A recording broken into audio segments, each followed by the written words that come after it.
एहतजाज जी तहरीक जेका आहे कैनालनि जे ख़िलाफ़ जदोजहद जो तसलसल आहे।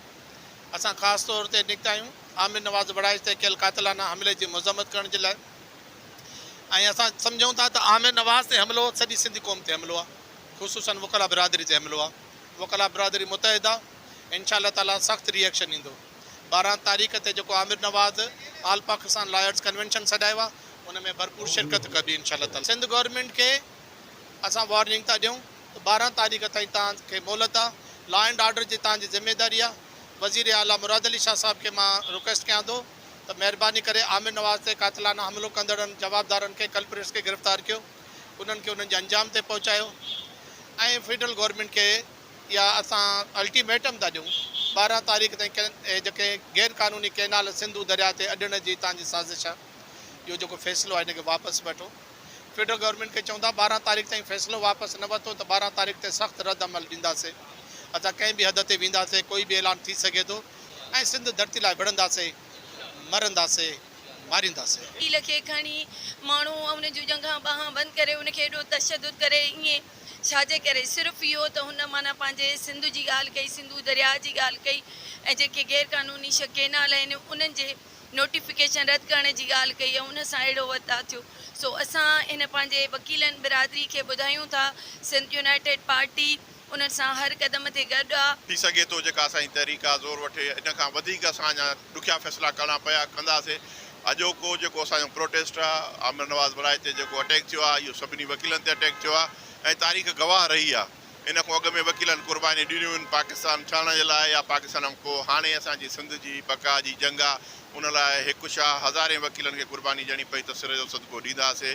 छो त पाणी अॻ में सिस्टम में मौजूदु ई कोन्हे, वरी ही कैनाल ठाहींदा त सिंध खे ही तबाह करणु चाहिनि था, सिंध सां ही जंगी हमलो सिंध ते करणु चाहिनि था। तंहिंजे करे सिंध जो माण्हू, सिंध जो वकील हिन जदोजहद में शामिल आहे। ही जेको आमिर नवाज़ वड़ाइच कराची बार एसोसिएशन जेकी एशिया जी तमामु वॾी बार आहे उन ते जेको हमिलो कयो वियो आहे पुरअमन सिंध जी मुहज़िब जदोजहद खे पुरतशदद बनाइण जी कोशिशि थी रही आहे। पीपल्स पार्टी सिंध जे माण्हुनि जी कुख में छुरो हणी, खंजर हणी सिंध सां गदारी पई करे। इन जे करे सिंधी जो अवाम हिननि खे कोन बख़्शींदो। कैनालनि जा हामी आहिनि उहे हिन वक़्तु बौखलाइजी चुका आहिनि ऐं उहो पंहिंजे फ़ैसिलनि में पाण शर्मिंदा आहिनि, पर पंहिंजे हट तां होॾ तां कोन था लहनि। हुननि जूं जेके बि ही कोशिशूं आहिनि इन्हनि सां असांजी तहरीक माठार न थींदी पर अञा बि वधंदी। असांजी सिंध में वॾे वॾी बेरोज़गारी थींदी। असांजी एग्रीकल्चर फार्म, असां एग्रीकल्चर खे तबाह बर्बाद करे असां वटि अमुन अमान में मुदाख़लत पैदा था कनि ऐं असांजे अमुन अमान में ख़लल था पैदा कनि। तंहिंजे करे असां आमिर नवाज़ वड़ाइच सां गॾु आहियूं, हिन तहरीक में गॾु आहियूं।